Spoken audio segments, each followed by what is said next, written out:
So I have a question for you. Are you ready to make yourself a liar? I bet you can guess why no matter how hard you try, sometimes you just keep sabotaging yourself into not getting that business started or not getting that task completed or not getting your workout dialed in. No matter what it is, the reason you aren't reaching your goal isn't because you're not working hard enough.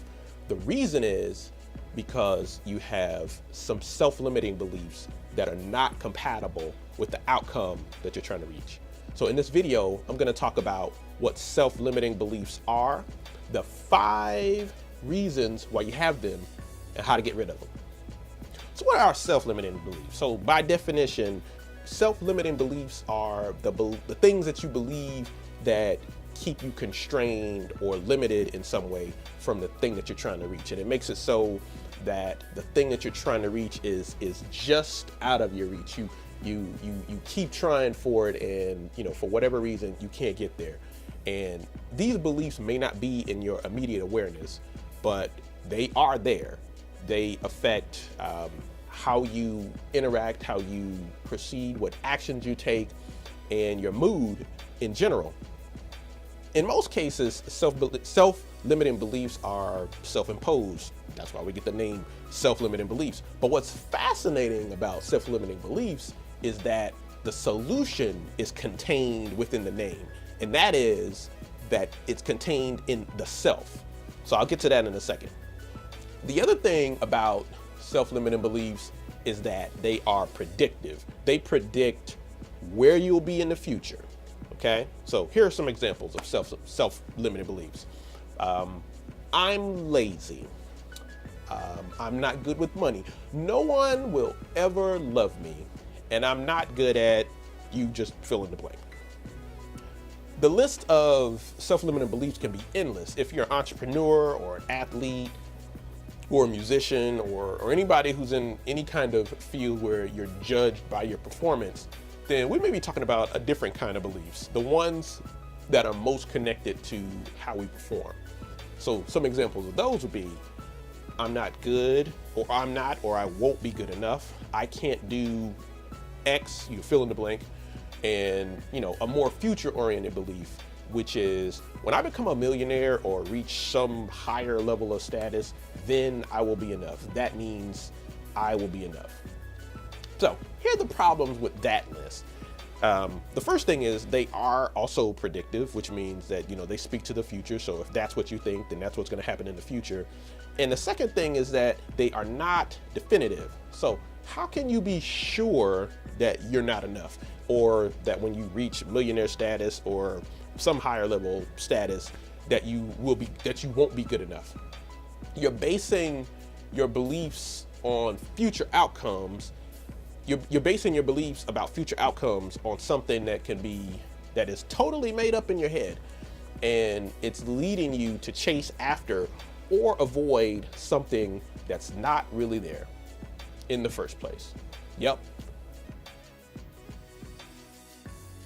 So the thing about limiting beliefs is that they mold your existing beliefs so that they support the limiting belief.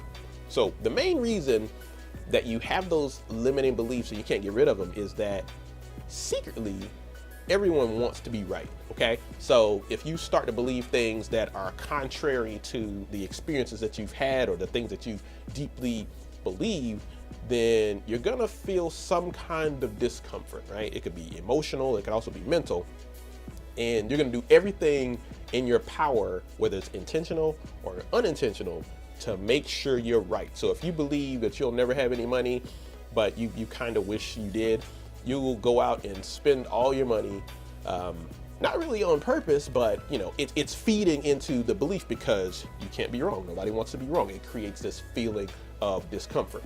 So it brings me back to my first question. The first question I started today was, are you ready to make yourself a liar when it comes to your limiting beliefs? I want to talk about the 5 reasons why you have limiting beliefs, or where they come from. And they are in your experiences, learning, excuses, faulty logic, and fear.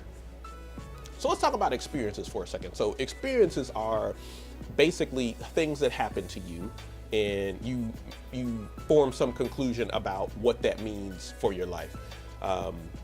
So that could be a loss of a job, or a parent losing a job, and the consequences of that growing up will form how you think about money. The second thing is learning. So when something happens, you learn, you perceive, it comes into your mind as a memory and creates a rule for you that if such and such happens, then that means X must be true. Okay, this is something that's learned. It's a mental construct that is learned, and the behaviors that follow it are also now learned behaviors. So you've got a situation, a perception, a new thought, and a new set of behaviors that all are a part of the system that is now called, now considered to be something that is learned. The next thing, excuses. Excuses are, sort of right on the piggyback of the experiences, and the things that we learn are the things that we tell ourselves that let us off the hook, so that we don't have to either take responsibility or face something that's going to be uncomfortable. So that can be neatly woven into what you're already experiencing and making it impossible for you to achieve what it is that you want to achieve. Faulty logic is similar to the excuses in that it allows you to come up with things that don't really make sense, or what we might call an irrational belief, to support this idea that you're not capable for some reason. And so it's birthed out of the experience, and it's used to feed into this self-limiting belief so that you don't experience any discomfort. And finally, fear. Fear, one would argue, is a learned experience. We're not born with very much of a fear stimulus. I mean, some things are biological. If a baby stands, near the edge of a stairs and they tip, they're gonna, jolt, and they're gonna feel it, and then that is gonna produce the feeling of fear. But naturally, things that have, no clear connection to any kind of present or realized danger, anything outside of that is something that is learned. And so it could be brought into what we believe and feed into an existing self-limiting belief. So those are the 5 reasons, or those are the 5 sources for why you have those self-limiting beliefs. Now, let's talk about why you need to get serious. Like what's the big deal, right? Really. So you have self-limiting beliefs. You've had them all your life. You've grown comfortable with them, as we've discussed. Deep down inside, you've grown comfortable with them, but you don't really want to have them. So the main reason why you need to get serious about addressing these self-limiting beliefs is fulfillment. I mean, think about it. These beliefs are there to keep you in, a box, right? Here's my box. To keep you in a little box, to make it so that you're not able to step out and achieve more and do more and be more than what your actual potential is. Can you imagine? I guess I don't have to ask you if you can imagine it because you're watching the video, but what does that feel like?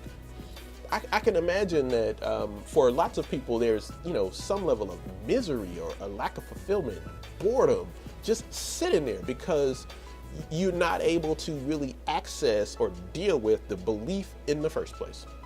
So your fulfillment is the main reason why you need to get serious about it. Number 2, not addressing limiting beliefs are the cancer that eats you alive from inside out and causes you not to take the necessary action. So, I don't know if you've, had anybody in your life that had cancer, but you can see them slowly dying because there's something on the inside of them that's kind of eating them away. And that's the way that limiting beliefs are. That's the effect that they have on you. If you are in business or a musician or an athlete, you can't afford to have these kinds of beliefs because they will, essentially stunt your potential and eat away at your insides. Well, not literally, but metaphorically speaking, you will get eaten from the inside and not have much left to give to be able to reach the goal that you want to get. And finally, number 3, it affects your mood, leaves you unfulfilled, if you don't take the necessary action. So what's it like being where you are, knowing that you're supposed to be somewhere else, doing something else, being better, achieving more? What's it like to stand at the bottom of the mountain when you know you're supposed to be standing at the top? pretty awful, right? You don't have to answer it for me, but well, you should probably answer it for yourself. And that's why it's important for you to start working on getting rid of these negative beliefs. Now, I want to talk to you now finally about how to get rid of them. But before I do, before I tell you those steps, I want to talk to you about briefly about a 4-session course that I created. It's free. It gives you specific steps that you can take to overcome negative thoughts.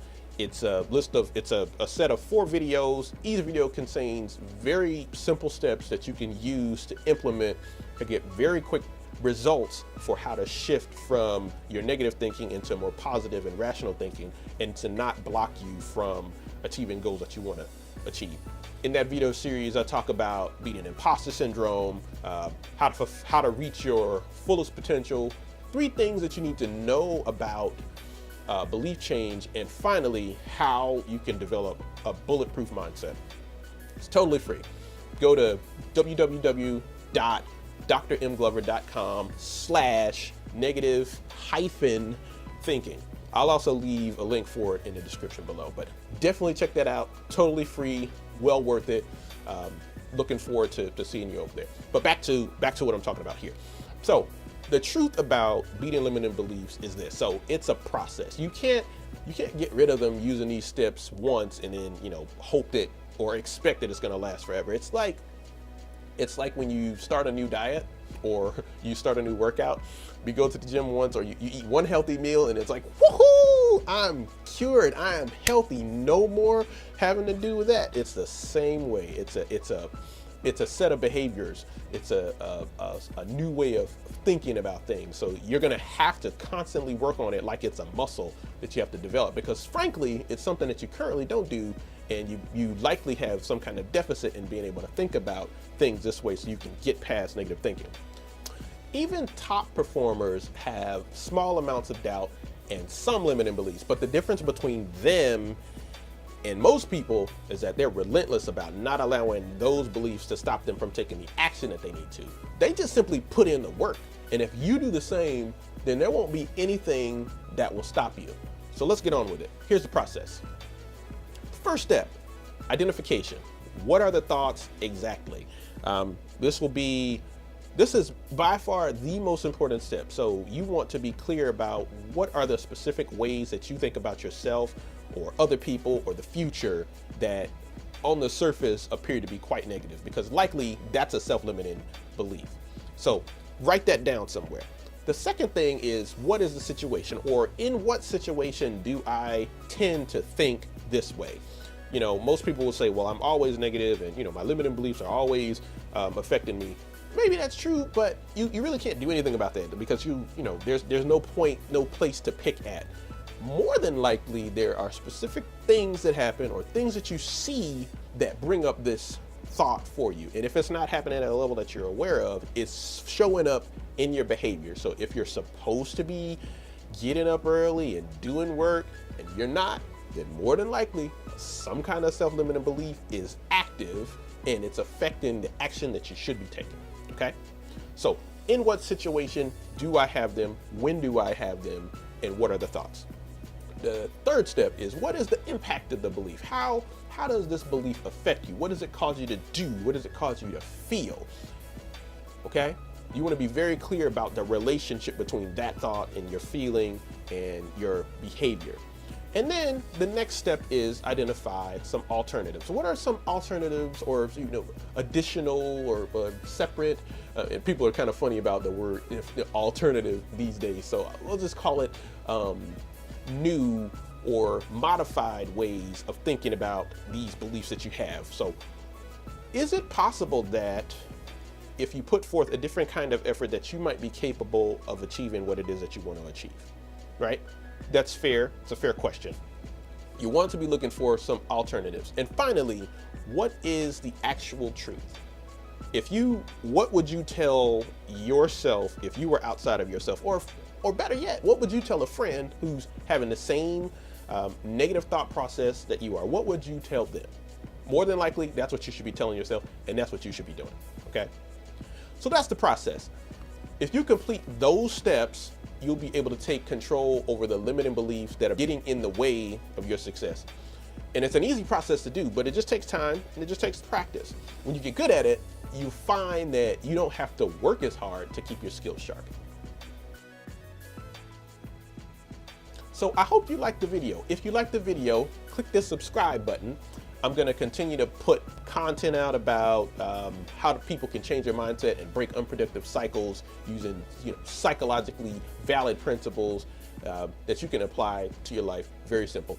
If you like this video again, then click like, share it, repost, distribute, put it out there. And finally, I'll tell you again, so the video course that I talked about, the 4-session belief change course, check it out on our website, www.drmglover.com. You'll see the box where you can click to get the video series. I'm looking forward to hearing about how you're doing. If you got a comment, leave it down below. I do read these and I will respond. If there's anything that you want me to talk about, let me know that too. Happy to do that as well. I'm looking forward to it. See you over there.